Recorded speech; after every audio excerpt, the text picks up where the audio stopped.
Oh, Mr. Marston. How are you, sir? I'm all right. I met up with your friend, Seth. Oh, Seth of the Dead. Yes, interesting fellow. You don't meet many men these days with the moral fortitude to cut straight to the chase like that, do you? Thankfully not, Mr. West Dickens. Yes, contemporary society is remarkably harsh on professional exhumers. But did you know that in ancient Egypt, it was an art form valued more highly than literature? I believe Seth comes from that school of thought. How very interesting. Look, you thought any more about our plan? Ah, your plan, dear boy, your plan. I am merely the help, not mercifully the arbiter of wisdom. What you are, dear boy, is the man whose life I've saved twice now. A man who sells lies and deceit to unwitting people. A man who, if he doesn't help me, I won't think twice about putting a bullet through his skull, feeding to the vultures myself. You see, Mr. Marston, you have the exterior of a violent man, but the soul of an angel, and that is what I think I cherish most about you. That's what I thought. But before we can attend to your particular problems, we need some extra lubricant to oil the machinery of business. And this being America, that lubricant with which we concern ourselves is money. Money? What are you talking about? Oh, we need weapons. Armor plate for the wagon, extra hands, and I need some danger money. So, let's sell some more of these cures. Sell cures? Around here? Do you want to see me lynched? Oh, no. The sport of kings. Racing, my friend. The sport of kings. A noble activity without reproach. Exactly the kind of activity where a lying, cheating degenerate like myself can prosper. But come, let's finish the loading and we'll discuss it as we drive.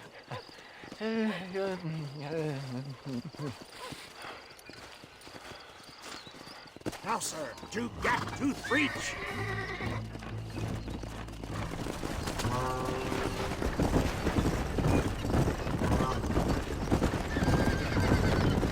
Seth is an interesting fellow, is he not?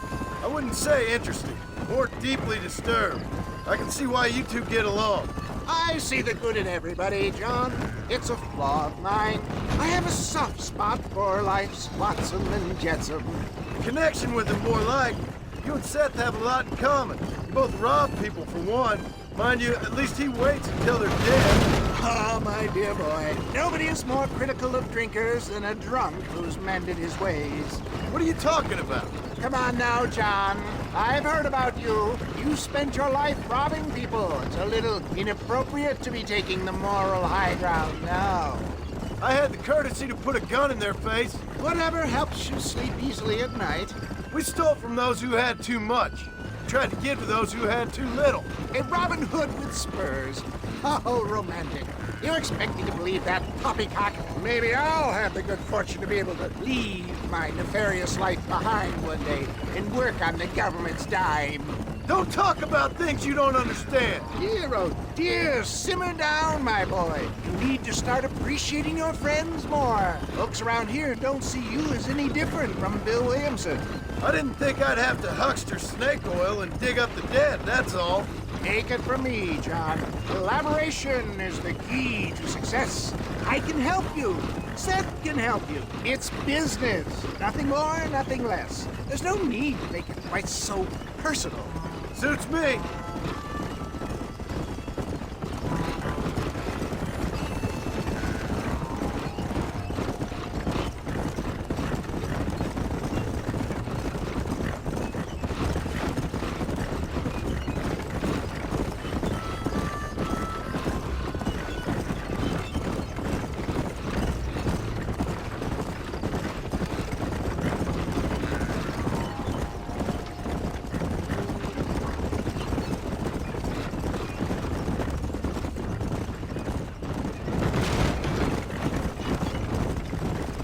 Anyway, John, we must talk about the race.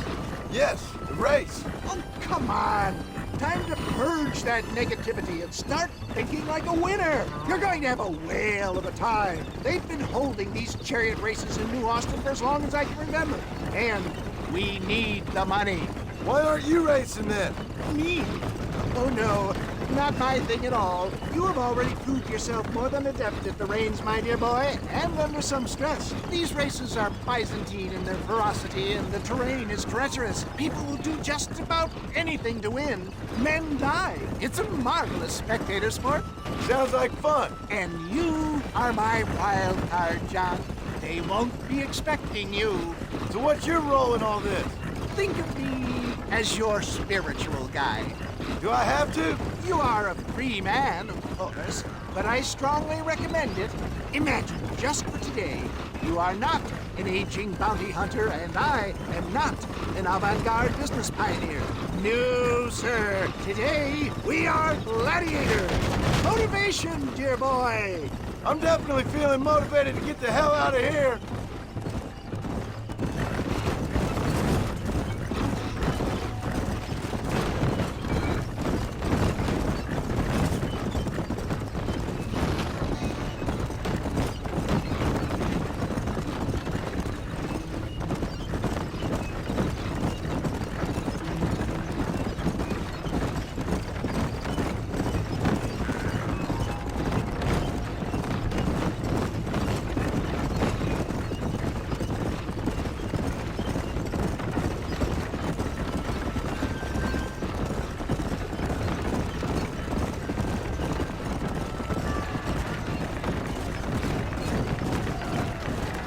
Here we are, John.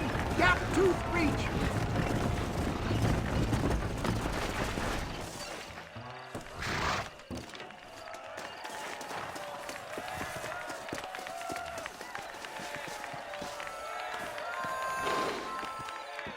Drivers! Y'all know the rules, but for you newcomers, this here's a fair race. Keep to your manners and let the faster cart pass.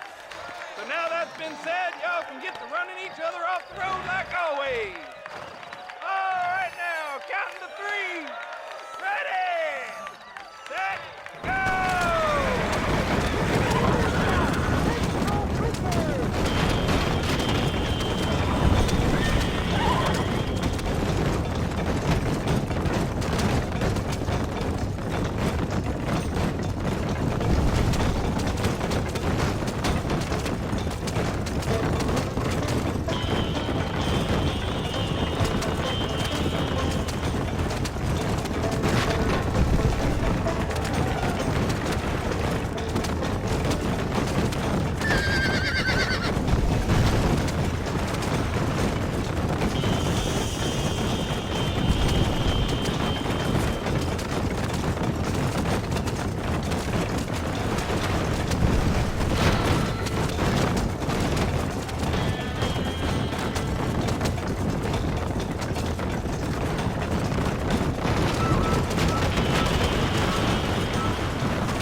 thanks, mister.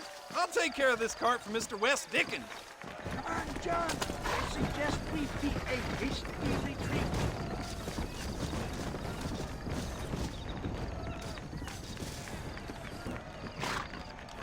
Right. Best remove ourselves from the stage before somebody decides they want their money back. Fine by me. Wasn't that fantastic?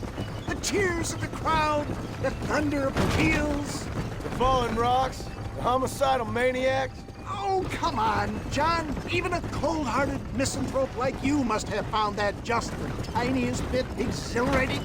Not the friendliest bunch, are they? They take the racing very seriously in these parts, and your participation was not entirely pre-approved.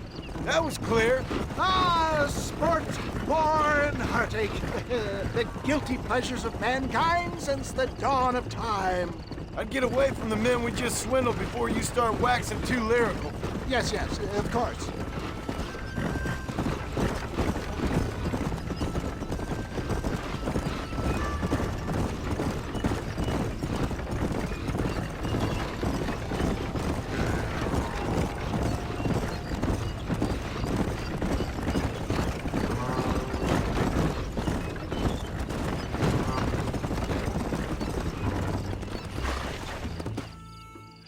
Well done, sir. Well done. Having you as a ringer has netted us a fine profit.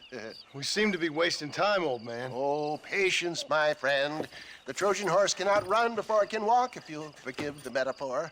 Next, we need to procure some grand and overwhelming firepower. And for that, you need to contact an old friend of mine. Goes by the name of Irish.